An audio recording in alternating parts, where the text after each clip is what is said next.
हाँ जी, आपका नाम शिवम है, ये आपकी डिटेल है। इसके हिसाब से कुंडली आपकी बनी है। मिथुन लगन की कुंडली है, राशि मकर है और ये कुंडली आपकी यहाँ पे देखो जी मैंने बना रखी है। आपने मुझे जो सवाल लिख के भेजें कि आपकी शादी कब होगी, उम्र भी देखो जी आपकी 30 साल के आसपास हो चुकी है। एक आपने बोला है कैरियर के बारे में, धन संपत्ति के बारे में, ऐसे आपके सवाल हैं। तो पूरा आपको मैं विस्तार में समझाऊंगा। सबसे पहले तो ये समझ लो कि जो कुंडली होती है इसमें 12 ग्रह होते हैं। तो 12 ग्रह मैं लिख देता हूँ, वो आप पहले समझ लो। तो यहाँ पे देखो जी, ये है कुंडली में पहला घर, ये दूसरा घर होता है, तीसरा घर, चौथा, पाँचवा, छठा, सातवां, आठवां, नौवां, 10वां, 11वां और ये लास्ट वाला 12वां घर। अब ये जो 12 घर हैं, इन घरों से आपके जीवन के बारे में कुछ ना कुछ पता किया जाएगा। जैसे कि इस पहले घर से पता करेंगे आपका शरीर कैसा होगा, हेल्थ आपकी कैसी होगी, स्वभाव, रंग रूप, पर्सनैलिटी पहला घर देख के हमें पता चलेगा। दूसरा घर धन का है, खासकर धन जोड़ने का। तीसरा छोटे भाई बहन। चौथा घर आपकी है माता, मकान, वाहन। पाँचवा घर बच्चों का है। छठा घर है रोग, शत्रु, कर्जे का घर। सातवां घर है आपकी पत्नी का घर। आठवें घर से उम्र देखी जाएगी। नौवें घर से भाग्य। 10वां घर कामकाज। 11वां आमदनी, लाभ और 12वें घर से आपके खर्चे देखे जाएंगे। आपने यहाँ पे देखो जी, दो बातें नोट करनी है। पहली बात, ये जो मैंने 12 घर लिखे हैं इनको याद कर लो। और दूसरी बात, इन 12 घरों से जो कुछ देखा जाएगा वो याद कर लो। अब आप ये देखो, आप इस कुंडली में देखना क्या चाहते हैं वो घर देख लो। मान लो आपने देखना है अपने बच्चों के बारे में, तो बच्चों का घर है ये 5वां घर। 5वें घर से बच्चे देखेंगे और 5वें घर में एक नंबर लिखा है 7। 7 है तुला राशि, मालक बना शुक्र। तो आपके बच्चों के लिए हमें शुक्र को देखना पड़ेगा। ऐसे ही मान लो आपके छोटे भाई बहन देखने हैं। तीसरा घर है छोटे भाई बहनों का और तीसरे घर में 5 लिखा है, 5 सिंह राशि, मालक बना सूर्य। छोटे भाई बहनों के लिए सूर्य को देखा जाएगा। तो आपको मेरी बात समझ आ रही होगी कि जो कुछ देखना है वो घर देखना है और घर का मालक देखना है। अब सवाल कि आपकी कुंडली है कैसी। आपकी कुंडली में ग्रह अच्छे भी हैं, ग्रह खराब भी हैं, कुछ आपके दोष भी बने हैं। एक सबसे बड़ा दोष बना है यहाँ पे काल सर्प दोष बना है। देखो राहु केतु इधर वाला हिस्सा खाली पड़ा है, सभी ग्रह एक साइड में, ये बना है काल सर्प दोष। मतलब राहु केतु आपको बुरे फल देंगे भाई, ये ज़्यादातर बुरे फल देंगे राहु केतु। बाकी गुरु आपका अच्छा अपने घर में बैठा है, सूर्य अच्छा है, शनि बुध अच्छा अपने घर में बैठा है। और बाकी यहाँ पे जो मंगल बुध है, सवाल की ये कैसी, ये देखो है तो 7वें घर में लेकिन चलत में आ रहे हैं 8वें घर में। 8वें घर में तो ये अच्छी बात नहीं है। 8वें घर में आ रहे हैं तो ये मतलब रला मिला फल देंगे। शुक्र चंद्रमा वो भी 8वें घर में है, लेकिन चंद्रमा आपका चलत में जा रहा है 9वें घर में। बाकी आपको मैं पूरा विस्तार में भी समझाऊंगा। अब सभी ग्रहों का भाई असर हमेशा रहता है, मतलब जिस ग्रह ने जो असर देना है वो हमेशा आपको देगा, बस ये असर अपना जरा दशा में देते हैं। तो आज आपके ऊपर असर इन सभी ग्रहों का आज भी असर है, लेकिन ज़्यादा जिस ग्रह का असर है आपके ऊपर वो है गुरु ग्रह, क्योंकि गुरु की चल रही है आपके ऊपर बड़ी महादशा। ये आपकी देखो जनवरी 19 में चली है, पिछले 6 साल हो चुके हैं। अभी काफ़ी लंबी दशा 35 में ख़त्म होगी। मतलब अभी आपके जीवन में जो कुछ हो रहा है वो गुरु बड़ा कारण जरूर है भाई। और दूसरा असर आपके ऊपर केतु का भी है, जिसकी अंतर्दशा है। ये 12 महीना 25 में चली है, पिछला अभी चली भाई, पिछला एक महीना हुआ है। और अभी ये 11 महीना 26 में ख़त्म होगी, अभी इसी साल ख़त्म होगी। 11 महीने की भी दशा है। तो मैंने अभी क्या बोला, असर आज भी सभी ग्रहों का है, जिस ग्रह जो असर देना आपको दे रहा है, लेकिन बड़ा असर इस गुरु का है और दूसरा केतु का। तो पहले गुरु की बात करते हैं। देखो गुरु जहाँ बैठे ये है 7वां घर, और 7वां घर आपको मैंने बोला था आपकी पत्नी वाला घर है। ये जो 7वां घर है, इस घर से आपकी पत्नी देखी जाएगी। और आपका सवाल भी था पत्नी को लेके कि विवाह कब होगा, पत्नी कैसी होगी। आपकी देखो जी, पत्नी के लिए कम से कम हमें 3-4 ग्रह देखने पड़ेंगे। वो कैसे आपको मैं अभी बताता हूँ। तो 7वां घर किसका है, पत्नी वाला घर। और आपको क्या बोला था, घर का मालक देखा जाता है। तो 7वें घर में देखो एक नंबर लिखा है 9 नंबर। अब 9 है धनु राशि, मालक इसका गुरु बना है भाई। तो पत्नी के लिए हमें गुरु को देखना है, और गुरु कहाँ बैठा है, इसी घर में बैठा है। और ये है एक बहुत बड़ी अच्छी बात भाई, मतलब आपका जो गुरु है ना, ये मुझे बहुत अच्छा लगा है। लेकिन पत्नी के लिए गुरु के अलावा इसी घर में देखो, पत्नी घर में कौन बैठा है, सूर्य भी है, मंगल बुध हो गया, इनको भी देखना है। और पत्नी का कार्य शुक्र है, शुक्र को भी देखा जाएगा। तो पत्नी के लिए 4-5 ग्रह हमने देखने हैं। पहले पत्नी घर के मालक में गुरु की बात करूं तो गुरु है आपका अच्छा, और अभी देखो गुरु की दशा भी है। अब गुरु क्यों अच्छा है, क्योंकि 7वां घर जो है गुरु का ही घर है, अपने घर में बैठा है गुरु। जैसे मान लो मैंने घर बनाया है, मैं अगर अपने घर में बैठा हूँ तो मैं अपने घर का अच्छा करूँगा, अपने घर की मैं सफाई रखूँगा, रक्षा करूँगा। ऐसे ही ग्रह हैं, अगर ये अपने घर में बैठते हैं अपने घर का अच्छा करते हैं। दोस्त के घर में बैठे हैं तब भी अच्छा करेंगे, उच्च ग्रह बैठे हैं बहुत अच्छा करते हैं। नीच का घर अच्छा नहीं होता।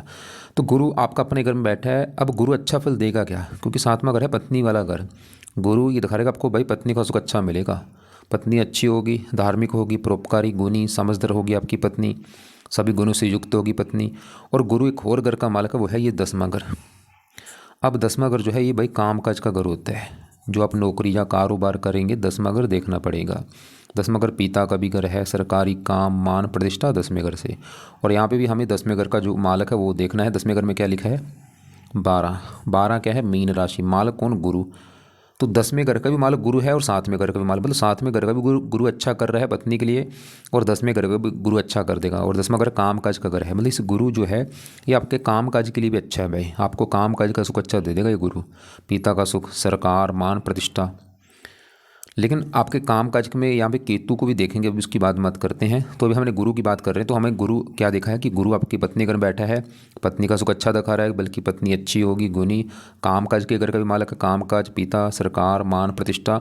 और गुरु की दृष्टियाँ भी हैं 5वीं 11वें घर के ऊपर। ये लाभ वाला घर है, ये आपको लाभ देगा, इनकम देगा, इच्छाएं पूरी। लगन को देख रहा है पहले घर को, आपकी हेल्थ अच्छी, स्वभाव, रंग रूप, पर्सनैलिटी, सर मस्तक अच्छा। 9वीं यहाँ पे तीसरे घर के ऊपर मेहनती, साहसी, मतलब ये भैया हज़ारों अच्छे फल देगा। और आप चाहे देख भी लेना, जब से गुरु की दशा आपकी चली होगी 19 से चली है, आपको काफ़ी राहत आई होगी, क्योंकि इससे पहले आपकी थी राहु की दशा 18 सालों से, उसमें दिक्कतें आपको आई होंगी। लेकिन जब से गुरु आया है ये आपको काफ़ी अच्छे फल दे रहा होगा। लेकिन यहाँ पे एक गड़बड़ हो चुकी है, गुरु है तो अच्छा, लेकिन ये देखो आपका अस्त होके बैठा है, मृत बैठा है, और 4 डिग्री का है। डिग्री भी चलो कोई बात नहीं, अस्त का मतलब है इसका जो अच्छा फल है ना भाई, देगा तो अच्छे फल ही, देखो बुरे फल नहीं देगा, देगा अच्छे फल ही। लेकिन अच्छे फल जो है ना वो कम देगा आपको, क्योंकि अस्त हो चुका है, बल भी कम है। लेकिन अगर आप चाहते हैं कि इसके अच्छे फल जो है वो कई गुना बढ़ जाएँ, मैंने भी आपको क्या बोला था, पत्नी के लिए अच्छा है, काम का के लिए अच्छा है, लेकिन अच्छे फल जो है कम हो रहे हैं, अच्छे फल लेवल। तो अच्छे फल इसके कई गुना बढ़ाना चाहते हैं, उसके आपने उपाय करने हैं।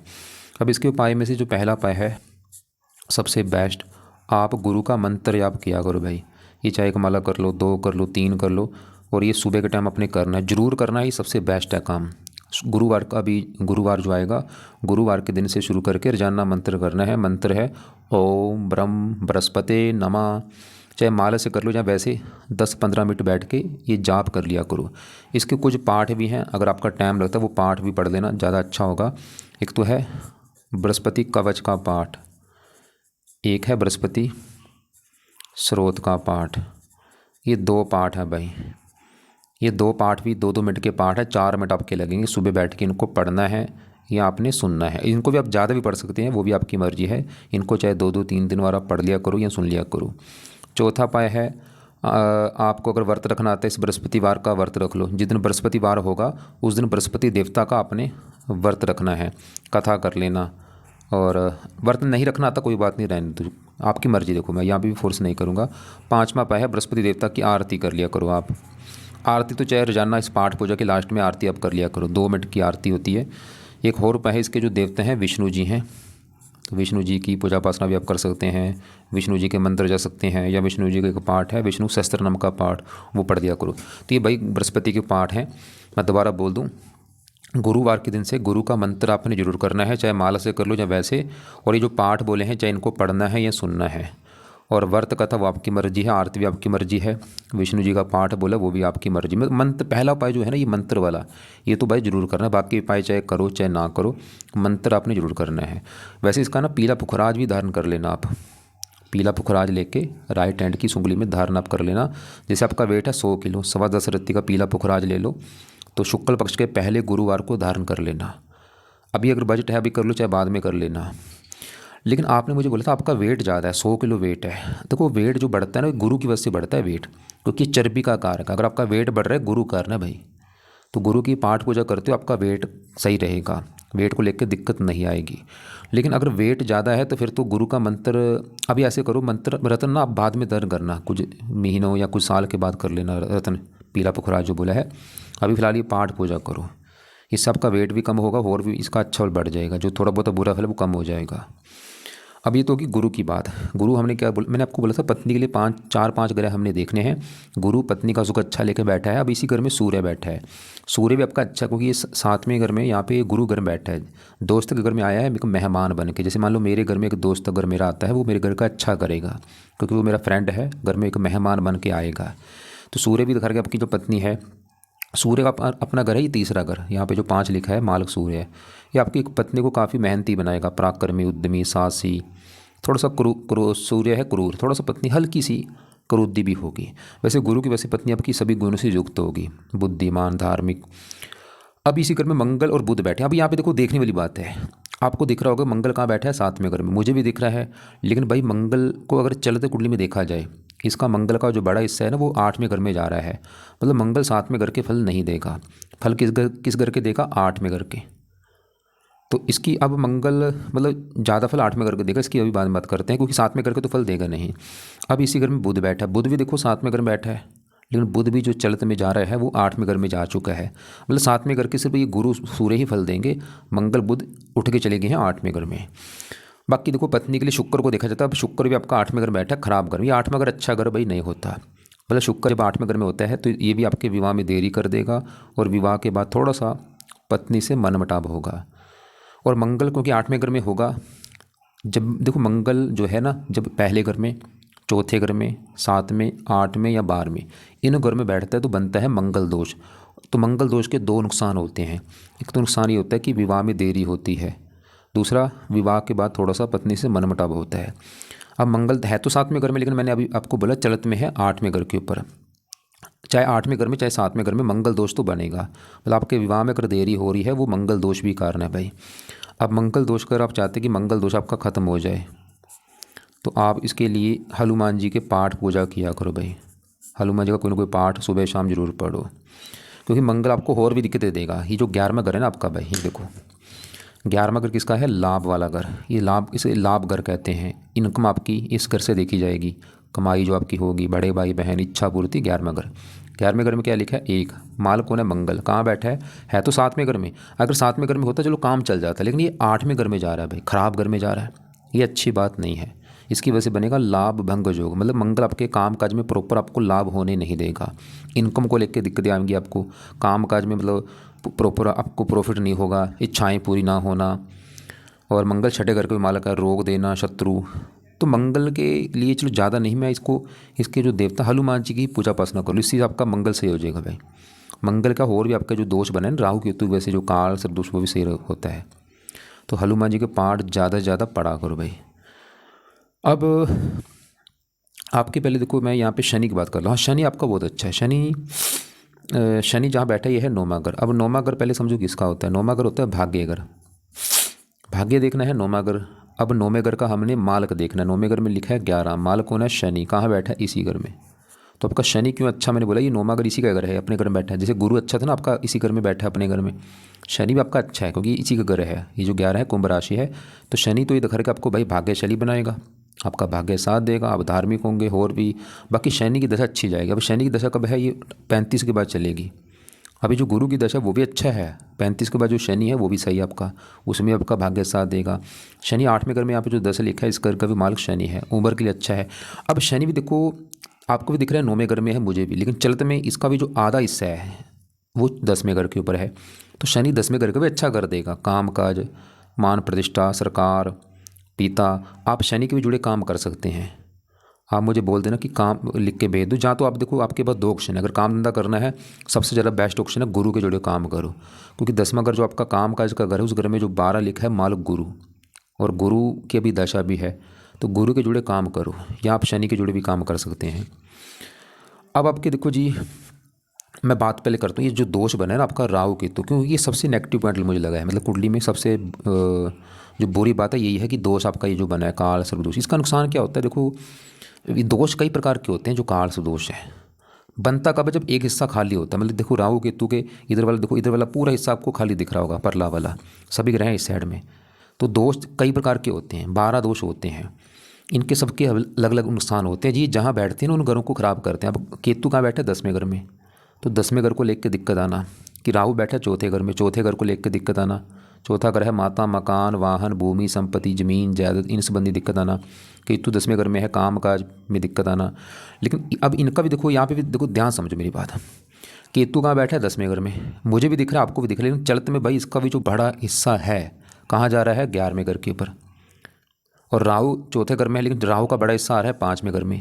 मतलब राहु केतु जो दोष बनेगा वो ये केतु उठ के चला गया 11वें घर में चलते में, राहु आ रहा है 5वें घर में। तो ऐसे दोष बनेगा। या मेरे हाथ देखो, मतलब 11वें घर में केतु है समझ लो, 5वें घर में राहु, तो इन घरों की हानि होगी 11वें और 5वें घर की। 5वें घर में आपका राहु आएगा, तो राहु 5वां घर है संतान वाला घर, तो राहु 5वें संतान को लेकर दिक्कत देगा आपको ज़्यादा, बच्चों को लेकर कोई दिक्कत आएगी। वो अब दिक्कत क्या है मुझे कन्फर्म नहीं, कुछ ना कुछ दिक्कत तो आएगी। या तो पत्नी का गर्भपात होना, या संतान में देरी होना, या लड़कियां ज़्यादा होना, पुत्र कम होना, या पुत्र होगा नहीं। ये दिक्कत अगर आपको अगर आएगी ना आगे, ये राहु की वजह से होगी, क्योंकि राहु 5वें घर संतान के घर के ऊपर आएगा।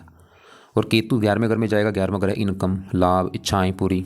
अभी देखो केतु की आपकी दशा, अभी देखो गुरु की जो दशा है वो तो अच्छा है, लेकिन जो केतु की दशा चल रही है ना आपकी 12 महीना 25 से, पिछला 1 महीना हो चुका है, ये केतु दिक्कत आपको भाई देगा। कब क्या दिक्कत देगा? कोई केतु थोड़ा सा 10वें घर को ख़राब करेगा, काम काज घर में दिक्कतें, और ये 11वें घर के है ऊपर, तो 11वें घर को लेकर दिक्कतें, मतलब ये इसी अभी इसकी दशा में काम काज में दिक्कत आपको क्या आएगी? घाटा होना, लॉस होना, कमाई को लेकर दिक्कत आना, लाभ प्रॉपर ना होना। तो एक अभी तो फिलहाल देखो गुरु के तो पाए हैं जरूरी, ताकि वो गुरु और अच्छा हो, लेकिन केतु के पाए इसलिए करने हैं ताकि इसका बुरा फल आपको ना मिले।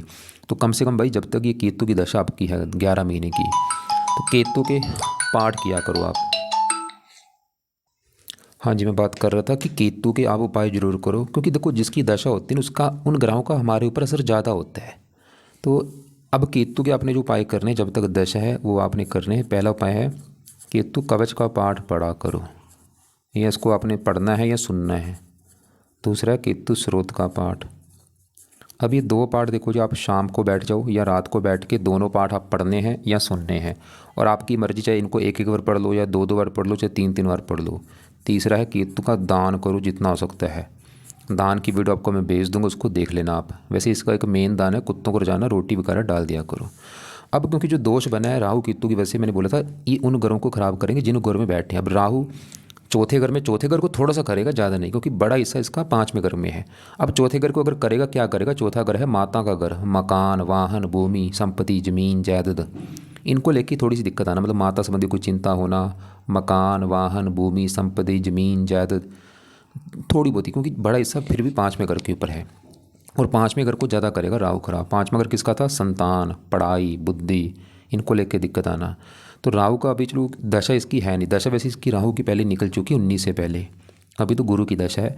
अब राहु का फिर भी चलो आपको मैं इसका एक दान जरूर बोलूँगा, दान जरूर करो। और पहला उपाय है राहु का दान करना है ताकि शांत हो। दूसरा है क्योंकि जो दोष है ना काल असर दोष, ये सही करना है तो धर्म को फॉलो करो भाई, आप धार्मिक बनो, नाम जप किया करो, भजन कीर्तन करो, जितना हो सकता है मंदिर सुबह शाम जाना शुरू कर दो। इससे आपका ये दोष खत्म होगा, राहु सही होगा। क्योंकि राहु उन लोगों को बुरे फल नहीं देता जो धार्मिक होते हैं, पाठ पूजा करते हैं, भगवान का नाम जप करते हैं। तो इसलिए भाई ये चीज़ें शुरू कर दो करनी। बाकी देखो आपके बढ़ते हैं हम आपके यहाँ पे 8वें घर में, ये जो शुक्र चंद्रमा की मैं बात करता हूँ, उससे पहले ये आपका जो 5वां घर था, ये किसका था घर? संतान वाला घर। मतलब आपकी संतान देखनी है 5वां घर, और 5वें घर में लिखा है 7 है तुला राशि, मालक शुक्र देखना पड़ेगा। संतान के लिए शुक्र को देखना है, और शुक्र के अलावा 5वें घर में है राहु, ऊपर आ रहा है इसके। राहु को हम पहले देख चुके, राहु तो 5वें घर को लेकर दिक्कत देगा। अब 5वें घर का जो मालक शुक्र है, सोलह की ये कैसा है? शुक्र भी देखो 8वें घर में बैठा है, खराब घर में, घर अच्छा नहीं 8वां। 12 घर जो मैंने लिखे, 8वां घर सबसे खराब घर होता है। आयु, मृत्यु, मृत्युल कष्ट, लंबी बीमारी, दुर्घटना, ये 8वें घर से देखते हैं। अब शुक्र 8वें घर में है, तो यहाँ पे चलो शनि घर में, शुक्र एक और घर का मालक है, 12वें घर का भी। वैसे रला मिला फल देगा, ऐसा नहीं कि मैं बोलूँगा बिल्कुल बुरा है, बुरे फल भी देगा, अच्छे फल भी। बुरा फल क्या देगा? 5वें घर का मालक है, संतान संबंधी थोड़ी सी चिंता देगा आपको, संतान का बीमार होना, या लड़कियां ज़्यादा होना, पुत्र कम होना, या पढ़ाई में दिक्कत आना। और ये विवाह का कारक है, विवाह संबंधी चिंता होना। शुक्र देखो अगर जिन लड़कों का शुक्र अच्छा है उनको विवाह का सुख अच्छा होता है, जिनका शुक्र खराब है उनके विवाह में दिक्कत आती है, क्योंकि ये विवाह का कारक है, पत्नी का कारक है, 7वें घर का कारक है। शुक्र की बहुत बड़ी भूमिका है विवाह के लिए, और शुक्र 8वें घर में, तो ये भी आपके विवाह में देरी कर देगा भाई। और विवाह के बाद थोड़ा सा पत्नी का बीमार होना या उसके साथ मनमुटाव होना। और आपका सवाल भी था विवाह को लेके कि विवाह जल्दी हो जाए, तो शुक्र का आपको मैं बोलूँगा आप ना शुक्र का मंत्र कर लो भाई। ये ऐसे करो, ये आप शुक्रवार को शुरू कर लेना, शाम के समय 1-2 माला आप कर लिया करो। शुक्रवार को संकल्प लेके शुरू करना, जो भी शुक्रवार आएगा संकल्प लेना कि हे शुक्र देवता जी, मेरा नाम ये है, जात मेरी ये है, गोत ये है, आप आपसे देखा जाता है विवाह का सुख, पत्नी का सुख। मैं चाहता हूँ मेरा विवाह हो जाए, मुझे पत्नी अच्छी मिले, इसलिए आपका मैं रोजाना आज से मंत्र जाप करूँगा। तो कम से कम 1 या 2 माला मंत्र आपने करना है, शाम को बैठ के या रात को बैठ के। मंत्र है ओम शुम शुक्राय नमः, ओम शुम शुक्राय नमः। कब तक करना? जब तक आपका विवाह नहीं हो जाता। इस मंत्र करने से आपका विवाह जल्दी होगा, पत्नी अच्छी मिलेगी, और भी कई फायदे होंगे आपको। और देखो दूसरा घर जो है ये है धन वाला घर। कितना आप मतलब धन जोड़ेंगे, कितना आपका बैंक बैलेंस होगा, दूसरा घर देखा जाता है। दूसरा घर धन का घर है। दूसरे घर में 4 लिखा है माल चंद्रमा। अब चंद्रमा भी आपका बैठा है 8वें घर में, भाई खराब घर में आके बैठा है, इसकी वजह से बनता है धनहीन योग बना है। मतलब धन को लेकर दिक्कतें आपको आएंगी, धन खर्च होना, धन की हानि होना, धन फंस जाना, धन लाइफ में कम आना। लेकिन चंद्रमा भी मैंने देखा आधा हिस्सा इसका वैसे 9वें घर के ऊपर है। मतलब 9वें घर में जाने की वजह से चंद्रमा फिर भी इतना बुरा फल नहीं देगा, क्योंकि 9वां घर अच्छा घर है। हाँ, चंद्रमा क्यों खराब था? 8वें घर में आने की वजह से। लेकिन चरत में मैंने क्या बोला, 9वें घर के ऊपर इसका आधा हिस्सा है, सब पूरा हिस्सा नहीं, फिर भी थोड़ा सा आधा हिस्सा इस 9वें घर के ऊपर है। मतलब चंद्रमा फिर भी थोड़ी बहुत मतलब धन देगा भी आपको, ऐसा नहीं कि कोई धन की वजह से आपका काम रुकेगा, लेकिन जितना धन आना चाहिए वो उतना नहीं आ पाएगा। तो अब इसके भी जो देवता हैं वो हैं शिव जी। लेकिन अगर आप जरूरी कि शिव जी की पूजा उपासना करो, वैसे भी अगर आप धर्म को फॉलो करते हैं, पाठ पूजा करते हैं, भाई पाठ पूजा चाहे कोई भी कर लो, नाम जब किसी का भी कर लो, सभी घर अच्छे होते हैं। तो आपको मैं जो बार बार रिपीट कर रहा हूँ, पाठ पूजा भजन कीर्तन नाम जप ये जरूर करो जितना हो सकता है। अब नाम किसका जपना आपने? जो भगवान आपको अच्छा लगता है ना वो उसका नाम जप लो, चाहे वो राम है, कृष्ण है, अल्लाह है, वाहेगुरु है, कोई भी। जैसे आपको यहाँ पे मैं दिखा भी देता हूँ, इसमें से कोई भी एक नाम ले लो, चाहे वाहेगुरु जप लो, हरि राम सतनाम जप लो, कुछ भी नाम आप जप लो।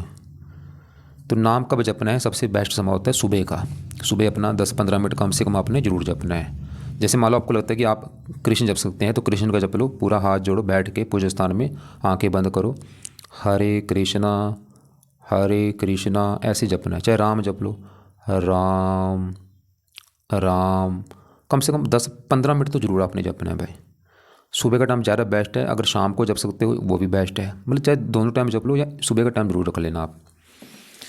तो आपके देखो, जब भी हमने जो ग्रहों की बात की है, हमने आपके राहु केतु देखे, गुरु सूर्य मंगल, हाँ बुध देखो, अगर बुध भाई 7वें घर के फल देता, बहुत अच्छे फल देने थे, लेकिन बुध भी आपका चलत में कहाँ है? 8वें घर में, खराब घर में आ रहा है, और ये भी थोड़ा सा दिक्कतें पैदा करेगा बुध। और यहाँ पे दशा भी देखनी जरूरी है, क्योंकि ज़्यादा ग्रह अपना ज़्यादा एक्टिवेट होंगे दशा में। तो बुध क्या दिक्कतें करेगा? बुध है 2 घरों का माल, उन 2 घरों को लेकर दिक्कतें आएंगी। एक तो बुध का घर है इस कुंडली में, ये चौथा घर। चौथा घर बुध का क्यों है? क्योंकि चौथे घर में नंबर जो 6 लिखा है, 6 कन्या राशि है, मालक बुध है, और चौथा घर है आपकी माता का घर। माता कैसी होगी? चौथा घर। मकान आपके पास कैसा होगा? चौथा घर। वाहन भूमि संपत्ति जमीन जायदाद चौथा घर देखा जाएगा। चौथे घर में 6 लिखा है, मालक बुध, और कहाँ जा रहा है? 8वें घर में, खराब घर में। इसकी वजह से बुध की वजह से बना है सुखहीन योग बना है। मतलब बुध चौथे घर को लेकर दिक्कतें परेशानियाँ देगा। माता घर का मतलब बुध 8वें घर में है, तो माता बीमार होना या माता से मनमुटाव होना, कोई मकान को लेकर दिक्कत आना, वाहन संबंधी दिक्कत, भूमि संपत्ति जमीन जायदाद इन संबंधी दिक्कतें आना। लेकिन बुध एक शर्त पे अच्छे फल देगा, अगर आप अपनी जन्मभूमि से दूर जाते हैं भाई। तो जहाँ पे आपका जन्म हुआ है, जैसे आपने लिखा था दिल्ली लिखा रखा है, दिल्ली से अगर दूर चले जाते हो फिर आपको फ़ायदा होगा। दिल्ली से दूर जाओगे फिर आपको मकान वाहन भूमि संपत्ति सभी सुख मिल जाएंगे। तो उससे दूर जाके काम करो या आप जो भी है। और बुध आपके इस पहले घर का भी मालक है, जहाँ पे 3 लिखा है, मालक बुध। और पहला घर आपका है शरीर, हेल्थ स्वभाव। शरीर का मतलब बुध भाई 8वें घर में है, तो बुध हेल्थ में भी दिक्कतें पैदा करेगा। और बाकी बुध का अपना ज़रा असर बुध की दशा में बढ़ेगा, जब भी इसकी दशा होगी छोटी बड़ी। और बुध की दशा भी केतु से पहले आपकी निकल चुकी है, ये भी आपको मैं यहाँ पे दिखा देता हूँ। देखो ये है आपकी डिटेल आपने जो भेजी है, शिवम आपका नाम है, ये आपकी कुंडली का चार्ट जो मैंने अभी बनाया है। और यह दशा वाला चार्ट। देखो आज किसकी बड़ी दशा है? बृहस्पति की, और छोटी दशा किसकी? केतु की। लेकिन केतु से पहले यहाँ पे देखो दिख रहा होगा बुध की दशा थी आपकी, कब चली थी? 9वां महीना 23 में चली थी, और अभी खत्म हुई है 12वां महीना 25 में। मतलब पिछले भाई ये 23 24 25 पिछले 2.5 साल से आपकी बुध की दशा चली आ रही थी। तो यहाँ पे सवाल है कि बुध का अभी कुछ करना है या नहीं। और मैं फिर ऐसा नहीं बोलूँगा कि भाई बुध मतलब बुध शर्त पे अच्छे फल दे रहा है, अगर दिल्ली से दूर हो फिर तो बुध दिक्कत ज़्यादा नहीं देगा। और देखो यहाँ पे ना कुछ ग्रह ऐसे होते हैं जो थोड़े से ख़राब होते हैं, काम चल जाता है, कुछ ग्रह ऐसे होते हैं जो बहुत ज़्यादा ख़राब होते हैं। तो यहाँ पे जैसे राहु केतु है ना, ये इनको मैं ज़्यादा ख़राब मानूंगा, ये दोष बना है, मतलब ये दिक्कतें ज़्यादा देंगे बड़े लेवल पे। तो हमने क्या देखा? आपके सभी ग्रह देख चुके हैं। शनि देखा भाग्य के लिए अच्छा है, गुरु देखा पत्नी काम काज के लिए अच्छा है, सूर्य भी अच्छा है पत्नी के लिए, मंगल जा रहा है चलत में, तो मंगल की वैसे क्योंकि 11वें घर का मालक है, इनकम को लेकर दिक्कत आना। बुध भी आपका 8वें घर में है, मकान वाहन संबंधी शरीर का मालक है। शुक्र 5वें घर का मालक होकर 8वें घर में है, संतान संबंधी चिंता। चंद्रमा धन का मालक होकर यहाँ पे है, धन संबंधी चिंता। और राहु केतु इन घरों को लेकर दिक्कतें, मतलब कुंडली में देखो दोष भी बने हैं, कुछ ग्रह ज़्यादा 8वें घर में आ रही है, भी अच्छी बात नहीं है। तो घर से दूर जाओ, फायदा ज़्यादा है। बाकी देखो मैं आपको जो पाठ बोले हैं, एक तो मैंने सबसे ज़्यादा बोले गुरु के, क्योंकि इसका है बड़ा असर गुरु का, ताकि ये दशा और अच्छी हो, क्योंकि ये अस्त बैठा है। तो गुरु के उपाय आप सुबह टाइम करो। दूसरा आपने उपाय करने केतु के, क्योंकि इसकी दशा भी 1 साल की पड़ी है। तो केतु के दो पाठ हैं, ये शाम को या रात को आपने पढ़ने हैं या सुनने हैं। और जो मंगल दोष है, क्योंकि आपका सवाल विवाह को लेके था, तो मंगल दोष को ख़त्म करो, विवाह जल्दी होगा। इसके लिए हनुमान जी के पाठ पढ़ो, इससे और भी अच्छे ग्रह अच्छे होते हैं। राहु आपका अच्छा होगा। एक आपको मैंने शुक्र का मंत्र बोला है, ताकि आपका विवाह का सुख अच्छा रहे, और इससे आपको और भी फायदे होंगे। और बाकी दान केतु का बोला है, कुत्तों को रोटी। राहु का दान आपको मैंने बोला है। और हाँ, राहु का देखो दान जो है, ये भी आपको मैं वीडियो भेज दूंगा, उसमें देख लेना क्या है इसका दान। सूर्य के उपाय नहीं करने, बुध के अभी रहने दो। और बाकी नाम जपने के लिए बोला है, वो जरूर आपने जपना है भाई।